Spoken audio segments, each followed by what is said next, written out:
Hi everyone, Jim Ewing with Provision Solutions Inc. and your Marketplace Ministries update in more depth. Do you have an idea for an opportunity that you're pursuing? Perhaps it's a concept, maybe it's a business, or maybe it's a ministry of some sort that you feel you'd like to move forward. Where do you begin with that? How do you take something from an idea, just the germ of an idea, and flesh it out into something that has the potential to become a legitimate opportunity? So on that note, I'm here with Craig Hutscal, the founder of the Laugh for Life Gala in Edmonton, Alberta. Craig's been on an interesting journey, and many of you will probably be able to relate to that as he tells some of his story. So Craig, what is the Laugh for Life Gala? Well, the gala is a night of great comedy, high-level clean comedy at the Winspear Centre, and we do this annually, and the event is designed to be a night of just really good entertainment and raising money for charity. Excellent. So how did you explore the concept, or what was involved in developing it? It actually happened by accident. I went down to Creation Fest in Washington State with my son and a friend, and we had a great weekend of high-level music. And on that weekend, there was a comedian who attended named Brad Stein. And Brad Stein did a comedy show around midnight.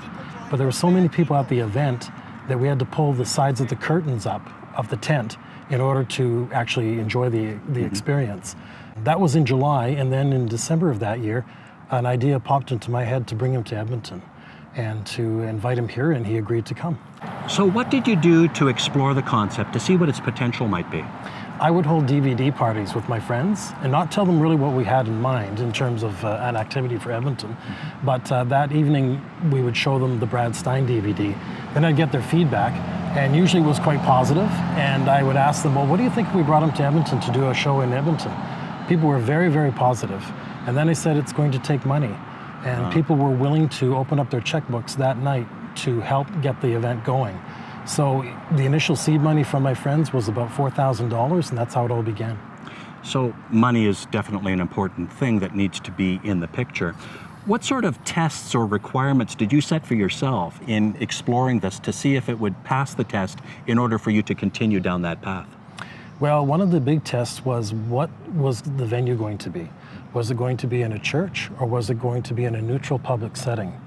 Because some people that I've invited to church would not come to church because they're not comfortable to attending a church. So I decided, can we find a neutral public setting? And I remember coming to work one day and throwing out a fleece saying, is the Winspear Centre available? And the Winspear Centre said, if you come in on a certain afternoon, we can make arrangements to give you a tour of the operation and get to know you a little bit and see if it's a good mix and a good fit. Yeah. And I remember asking them, okay, let's set it for 2 o'clock on a certain afternoon. And I came in and we did the tour. And then when the tour was over, I asked them, so I'm just curious, you had a very busy day all booked. How did you fit me in? And they said their whole day was full except 2 p.m. Mm-hmm. So I took that as a message that that would be the venue. And that's where we've held the gala ever since. Now, you've had this running for a number of years. I think 14 is the number that you had mentioned earlier. But there obviously had to have been some challenges along the way. What are some of the ones that kind of were in your way that you had to overcome? The biggest one was money, cash flow. And it always is. And we lost a lot of money in the first couple of years. Yeah. But the second year we did the gala, my wife said that it would be okay to do a third year. But she said, I want you to know that if you lose money again, there won't be a fourth. And at the time, I didn't have the guts to clarify, was that there wouldn't be a fourth for us or a fourth for the gala. So I remember working through sponsorships in going into year 3. And I said, Lord, I don't care how you work the numbers, just make it break even. Not only did we break even in year 3, we had enough money to put a deposit down for year 4. So I went back to Marlene and said, the Lord has honored the condition. Will you allow us to do year 4? And she agreed. And after year 4, the gala just took off right from there. Well, I know that you've had a successful track record from my observation, but what are some of the things that you would say, really stand out for you? Like, can you sort of summarize how you feel about the success that you've achieved? I think a lot of it has to do with the volunteers. You have to recruit incredible people to do an event that's basically run by volunteers. You need to find key people for certain positions, allow them to exercise their gifts, nurture and mentor them in their gifts so they can flourish. And then you have to find volunteers that will work under these people in their leadership roles. To me, that was key to making the gala a success. And I think it's a tribute to the organization that a lot of the volunteers have stayed with the gala for more than 10 years. Craig, looking back, what would you say has been your greatest satisfaction with the Laugh for Life Gala? Well, I think one of my favorite memories is when Michael Jr. came. He did an incredible show, and toward the end of the show, he decided to auction off a children's book that he wrote. And that book was worth $20.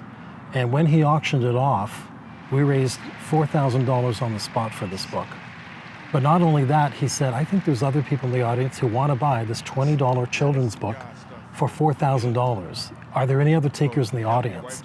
And it happened not a second time, not a third time, but 4 times. So in 5 minutes, about 5 minutes, we raised $16,000. Wow. That is an incredible memory. That's going to stick with you for a long, long time. What words of advice, Craig, would you have for someone who's maybe listening to this right now or hears you speak about your journey that you've been on? What words would you pass on to them about the idea that's inside of them? What would you suggest to them? I think they have to have a passion and a focus for their dream. A lot of people have ideas, but they can't execute the ideas or they're afraid to execute them. But you have to move beyond that fear, out of your comfort zone. You have to surround yourself with really good people in order to move your idea forward. It's not a solo enterprise. I think a lot of times people want to move the idea forward, but they fall down in the networking. So you need to network with other people who will not be afraid to give you real truths about whether your idea is executable. Mm-hmm. Well, that's good advice. So, Craig, thank you so much for sharing your story and for sharing your time with us here today. Now for you, what's the idea that you're pursuing? Someone once told me that ideas are a dime a dozen, but it's the opportunity that you need to find in that idea. Is there the nugget of an actual opportunity attached to that idea? When we get together, we're going to be gathering with others who are going down a similar type of a path and exploring ideas to see what their potential may be. Why don't you join with us and we'll walk this road together. Make sure that you register to stay informed of upcoming meetings that we'll be having. This upcoming meeting is the first kickoff one that we have for the fall, but there will be others in the future. Stay informed. Bring someone with you that can help you on your journey, and together we'll find success. Thank you.